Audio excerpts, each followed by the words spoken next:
Magandang gabi mga kapamilya, episode 174 na tayo na FPJ's Batang Quiapo. Sinugod nga nito ni na Marsing sa kasinita itong si Roda, no? Roda, lumabas ka dyan. Sino ba yung ingay-ingay, sabi ni Roda? Oy Marsing, Nita kayo pala yan. Ako, para kayong mga artista, hindi ko kayo nakilala. Dahil kumikinang kayo. Aba, tuloy kayo. Aba, talagang papasok kami dyan dahil bahay namin yan eh. Pumasok sila dito, no? Ikaw wala ka man lang abiso na dito ka na pala nakatira.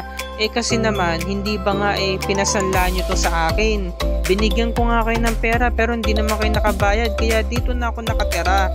Marsing, Nita, patawarin nyo na ako. Nasunugan na nga ako ng bahay tapos ninakawan pa ako. Wala kaming pakialam kahit masunugan ka o manakawan ka, sabi ni Marsing. O sige, papayagan ka namin na tumira dito, yung iyo na to. Pero sa isang kondisyon, lahat ng mga gamit dito, lilimasin namin. Wala kaming ititira sa'yo. Sabi niya, no? Matapos mo kaming alipustahin. Sabi, no? Naging magkaibigan naman tayo, sabi ni Nita, no? Oy, Roda, hindi naman tayo naging magkaibigan, no? Sabi niya, ginigipit mo kami ng dahil sa'yo. Kaya lalo kaming nagipit sa buhay noon. Sabi niya, o sige na boys, kunin nyo na, limasin nyo na itong mga gamit na to. Buti nga sa'yo Roda, talagang nakakarma ka na ngayon. Buha effect na yung pagmamakaawa mo. Dahil sobra-sobra na talagang panlalait na binigyan mo kina Marsing. So yun na, talagang nilimas na yung mga gamit niya. Nakakatawa itong eksena to mga kapamilya. Kinuha na yung mga upuan, lahat talaga si-remote. Teka, mawalang niya kayo, wag nyo kunin yan. Mga gamit ko yan, sabi ni Marsing, no? Ibigay nyo yan sa mga kapitbahay natin. O yan na yung mga biyaya. Sabi niya, grabe si remote talaga, oh. Walang nagawa si Roda eh. No, tinutukod ni Marsing, oh. Awat ka? Ayan, oh, hinagis yung mga damit. Inagaw lahat ng mga kapitbahay. Tuwan-tuwa. Naghihiyawan. Tapos sabi ni Marsing, oh, kadamit yan ni Edwin Marsing, ito na lang nga ang meron ako. Ubarin mo na yan. Inubad, no? Kawawa, pati damit, kinuha. So sa pagkakataon to, hubo na talaga si Roda. Tanging kinuha na lamang niya yung mga kortina para pantakip sa katawan niya. Wala na. So umalis na yung mag-asawa. At naawa pa nga si Nita, sabi niya, hindi kaya sobra yung ginawa natin, sabi naman ni Marsing. Tart, baka naman nakakalimutan mo. Sobra-sobra na ang ginawa niya sa atin. Siya nga dahilan ba't ako na-aksidente, kung ba't ako napahamak, kaya dapat na yun sa kanya. So yun na, nagpapasalamat yung mga tao.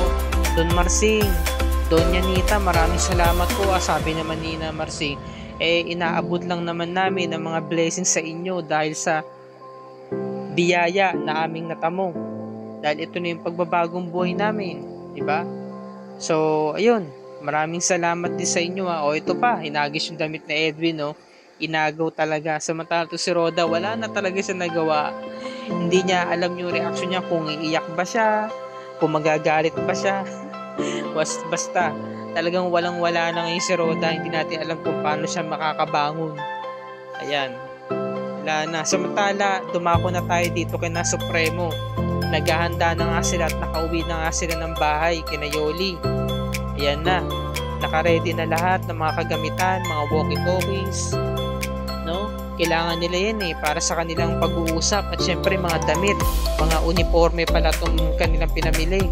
Sina Yoli. Tinanong naman ni Supremo si Bertin kung mayroong mga kakilalang gwardiya. Sabi niya, oo daw, meron siya kakilala. Dahil siyang nakatoka sa baba para bilangin yung mga pulis na nagbabantay doon nasa labas ng ospital. Samantalang silang dalawa naman, magbabantay sila, no? Papasok sila sa loob. Samantalang ito namang si Yoli sa kasi pupuntahan nila yung kwarto ni Amanda. Kailangan nila makapasok sa loob at sabihin si Amanda na iniligtas nga siya. So samantala, ito naman sina Nita sa kasi Marsing, pumunta muna ng simbahan ng Quiapo. Yan, namasyal sila.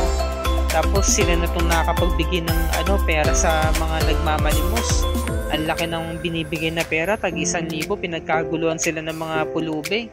Tuwan-tuwa yung pulube babae, sabi ng babae, nako, nakatanggap ako ng 1,000. Yan. Tapos habang binabaybay nila itong labas ng Quiapo, iniisip ni Marsing, kinakausap niya sarili niya sa pamamagitan ng isipan, sabi niya, Hindi na ako babalik pa sa buhay ko dati at hindi na ako magpapahalipusta sa mga tao ng lait sa amin. Lahat ng mga sa amin, ng lait sa amin, gagantihan ko. Samantala ito na, ready na sila. Nakasuot ng uniforme na panggwardya at sila naman mga nurse. Ready na sila. Yan na. So dumating na nga si Supremo, sabi niya, tama na yan. Basta, kailangan nating galingan, talasan ng pakiramdam. Kailangan mas mautak tayo kaysa sa mga kalaban. Ang sa gayon, malaman natin ang taktika nila. O ano, handa na pa kayo? Oo, sige na, tara na, umalis na tayo. Samantala itong sina Tinding saka si Marites, nagulat sila saka si Nanoy.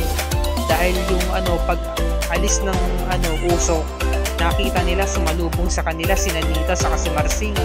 Nagulat sila dahil iba na itsura nito, iba na talaga yung pananamit. May mga palamuti pa, hindi namin kayo nakilala. Sabi, grabe, iba na talaga yung buhay nyo. Nakakatuwa naman, Marsing. At magaling ka na ngayon.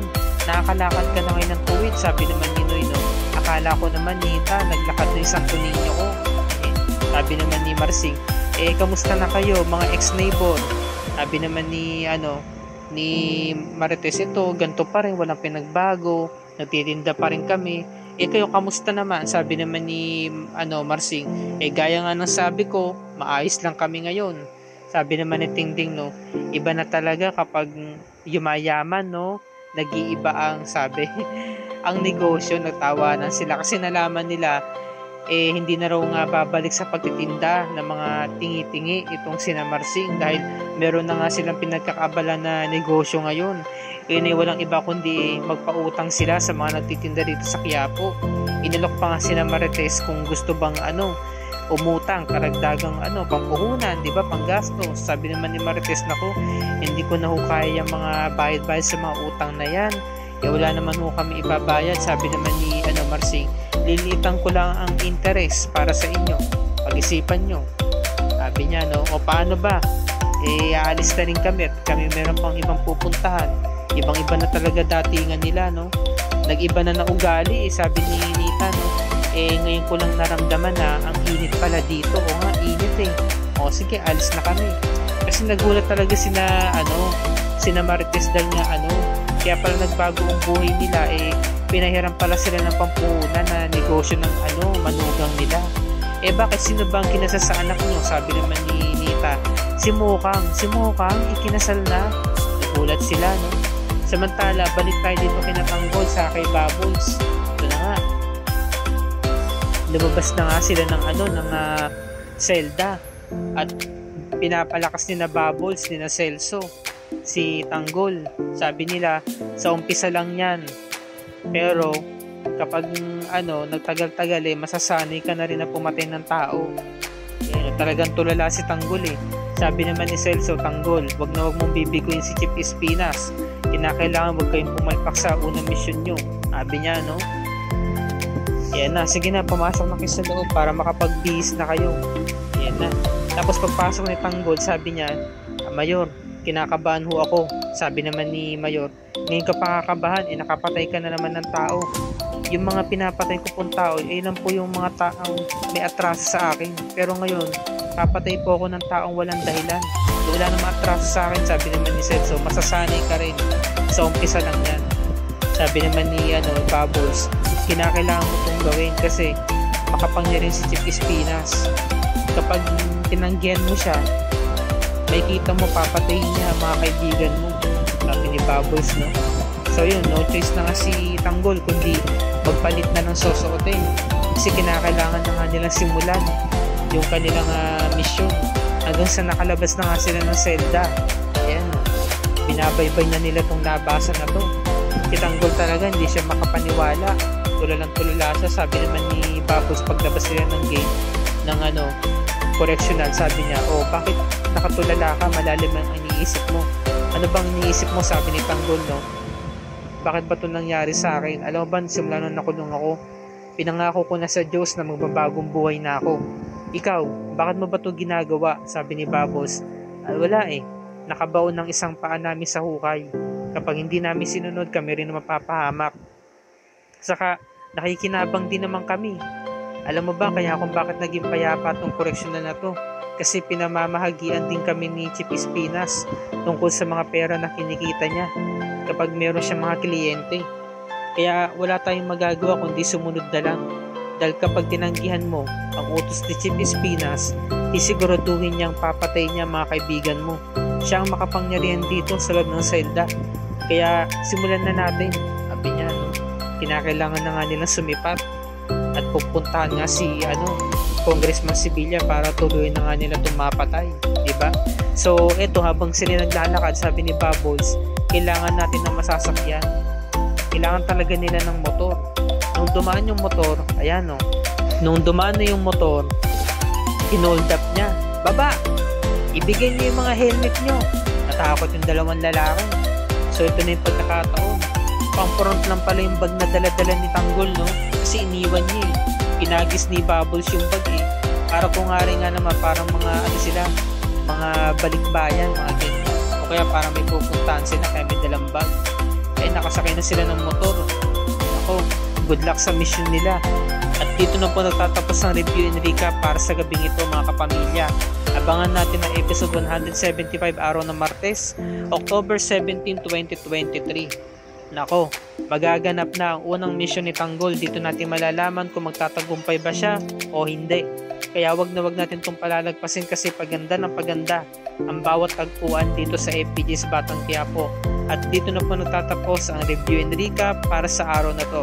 Kung bago ka pa lamang sa akin channel kapamilya, please like and share this video on your social media platforms.